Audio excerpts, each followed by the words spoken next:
Yo atie for ne adofo ene so musomfo makoa onyame isi anemu onyame somafo meni nsia kese ene babu fifi mu saa bere wonya adagera wo hweme no bepa chawo enye ntokwa na me no beku na emu sunsun some the spiritual capacity the spiritual controller me no beka nature ho asem na mama wo huti nyama bi ase na se unya abotre na wo tweme a bia ade na me be kire enye ntokwa obeya so faso na emu da che obi ya wo no so a wo de akwa ni ame kan se idiane prophet e ka kosempi nyame somfo ba ko pe osuma me a metie na me do nipa ni ame kan se eni wo ense wa da jere me ka tse se wo se wo data de hwe ma to akase akase a na wo hwe ni fu akase me pa to ko bi na wo ya ni na wo ya oba ya ya wa kasa wa ko ni o to won ta hu so ba wa ahun ba wa me ma na mo hwe sa what do you call it? Pornographic people. We are not here.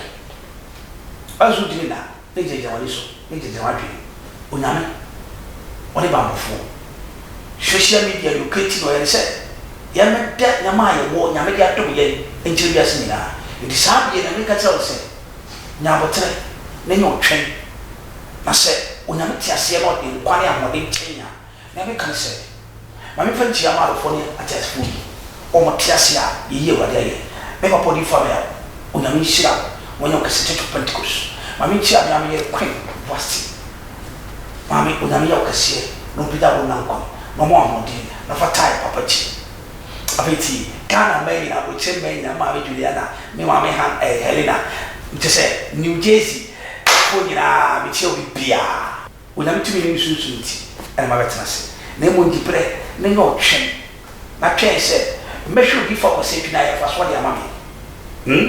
na ye faso e de amame me eno nyame ato me a nia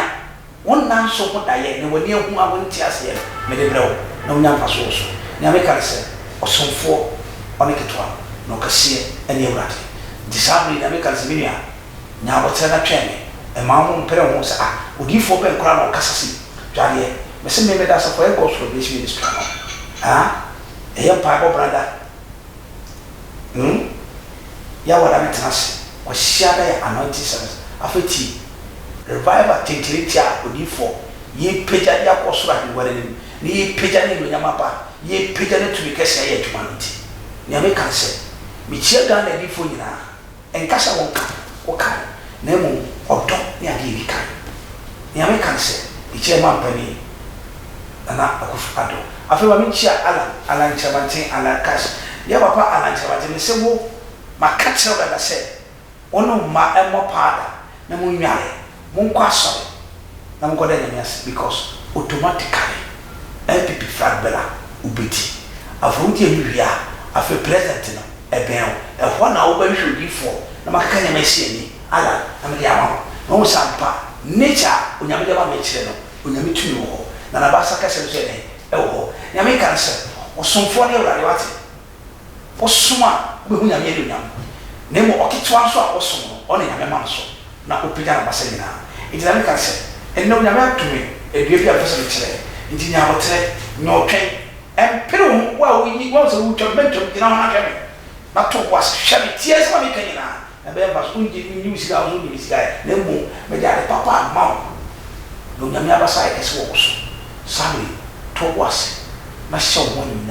na nya botre na nyotwen tankonkom ade nya botre hweme na me fa se ba emu tu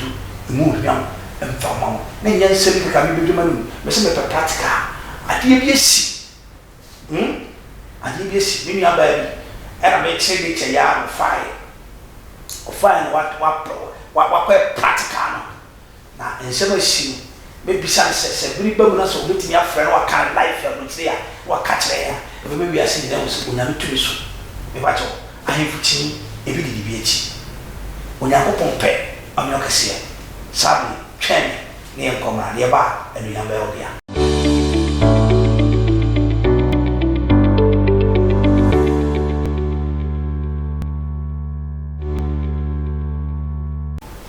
yo tiemi yekoya samba wahu habe kitami mepese hweridi wo de hwe habani di hweridi wo se uhu we asawa asawa ne kana ye ma me ekurutu ya na wa ya adwongo ne seed ni bi ne wo so na wa biem omo biem an wo white cotton e wo no mo dia kan no mo dia tare ekuru no so ne nkumaya obi si fie woni ma de kwan de nti jebere ne nya botre na hwe waza be wakoma to ye akoma to ye mi se bi kita bi nti akoma akoma so na de papa ka se o du ka ko me ka cho se twena me kombara me ba me ba nya botre obi se papa ente kra na aposo wo kire ye me pesa bi kire wo mo a henia me se de henia enkro de ti mo bon awo no bo bo se bebe obi abon se ma me na onya me ya de a chere e na me pesa bi e pesa kumnya ti bi de chere mama pressure to Ghana asofo bi ni ngofo bi so pietre o chere o di fo be ko fa be trend fee pressure to ma fo so uni asofo a wo hwe be program ama adifo asofo nyina omo struggle for spiritual battle ye be program be bie door but next to go with date be ba month e be October na me bie na ye nyina hia na e wo mi mu no me ato asofo bi na asofo bi so nya so fa so wati nya kwa kyekyere me nya pese ko nya nya atwo me nya bi nti wa wo hwe me bia me na ma no to do friend papa date be mama me pressure na me ti mi fa ranta na me ka say na ma 0553 40 62 0553 40 62. The next slide is here 0543 41 91 60 0543 41 91 60. Afford for your question. Obisa papa mo henia we me pa chok we titi we what titi ana is just not the atabi na yewe so atabi o atabi yewe thank you men me awose woni asiro ma enye kopekuku na neo anapa no one glass no one glass me pa chonya petition aba no glass me kan be say papa petition na no one glass me pa cho ebe mo yi flames no ade bi ba bi a he na so bi ebe two me pa cho ti se be ebe two ama ho aye ato afi yen ko e mo so sa ko ni ati me kire woni ati woni mo bi o he ni obre wote mo no so me dia mo fa ko kire o ya fra na da base fra me na me kai se wo me music azo ba kire sika me no number 1 A1 ebi ni ba bia afeti o se kwara wa ye wo fruma pop fruma e kan se kwara ya wo fruma na mafo no musu ya so no musu ya o ya wo hwe o yam we akwara se ya ko mom baby drip water ya ko mom ha drip water me pacho ko ti ha ba wo so so fa ti ba ni nsape fesita so onu ya ma ndo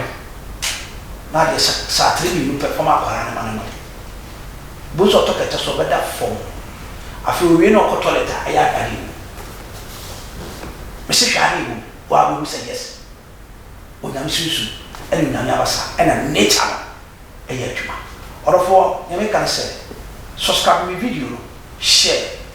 no be san kare e pa one share one subscribe wa me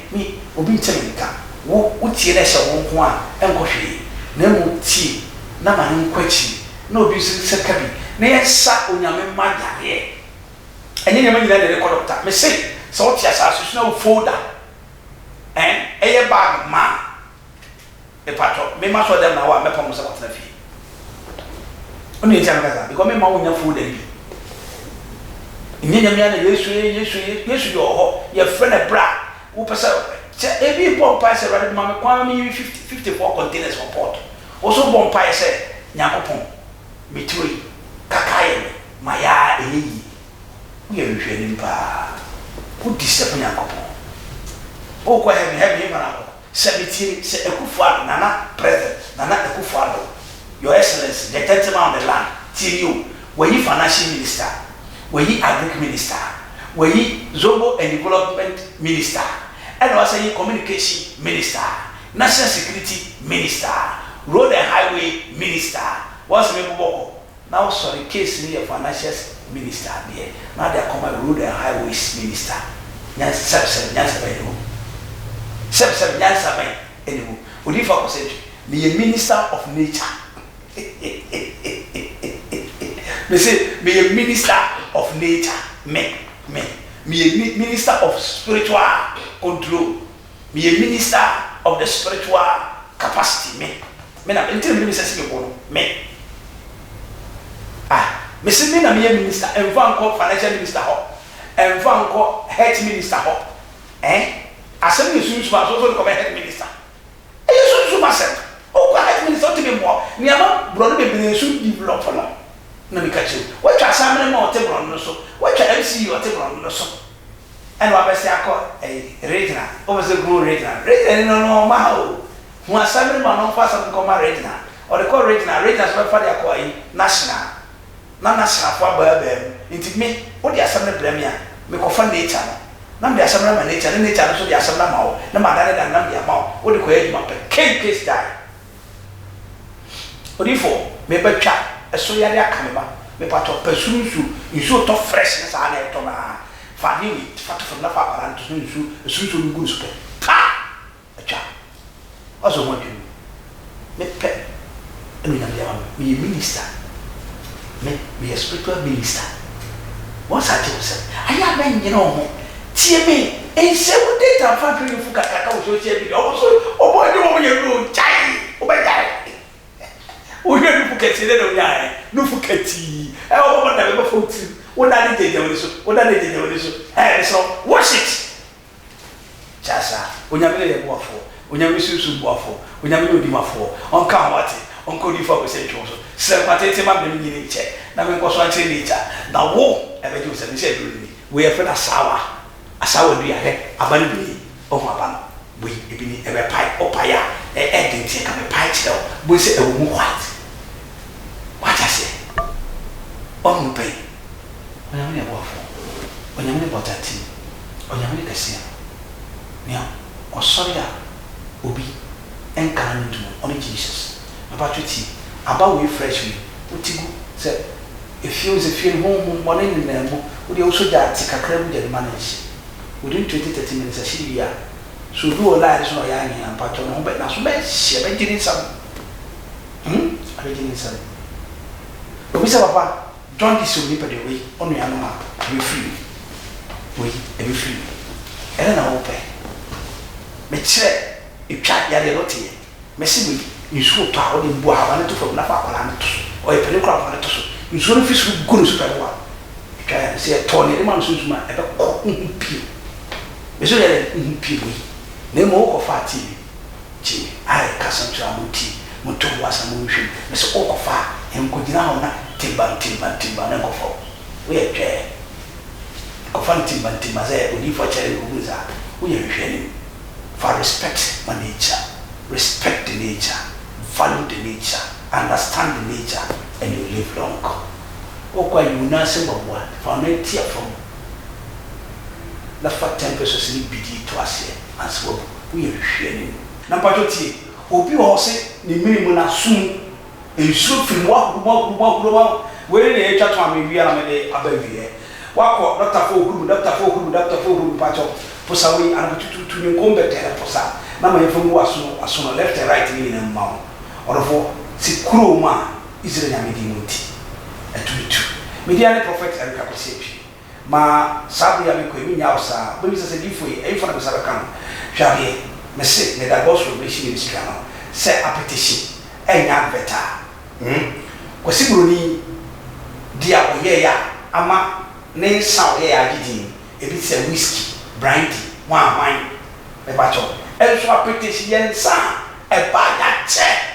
nso bi antimi amfa antimi amran no ama ni tin anka system no na mo di fa ko se twidie onyame ama mi din aka system no nti ko so ahwe me follow me na share videos me ba cho share no bit no so a wo ba san yare kura za me wa bo mi din e bi kura pa wo mi din na mo onyame de chawo fa du mo bi no bi so fa du mo bi ma nya person ko nya ma ntra so e jora 40 nya me kan se osu nya ko pon meza ya ko pon on ka sa wo de asawe aban e be yetuma e nature e nya osu sen na mo sua ya nsua kira ya nche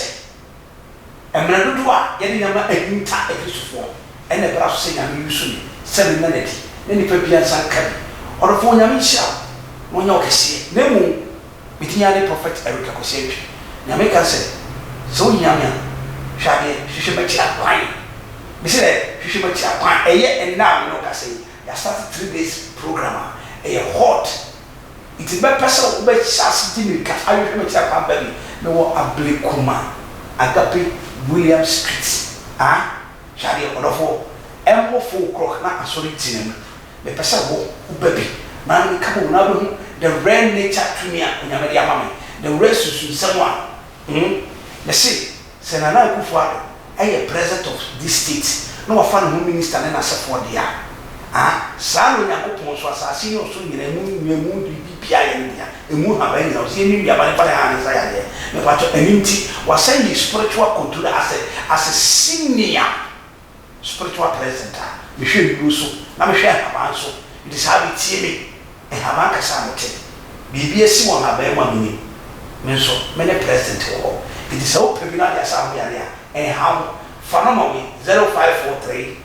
419160 0543 419160 na sa fa 0553 404062 0553 404062 na me ka se unya ba bia se me nya no attention TV so it wo attention TV GH le pa cho ubi nya me na me ka se koswara subscribe koswara share me ne we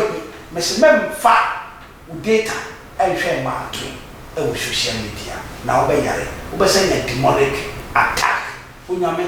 ene boafo onhyira no nyu yi merase bye bye.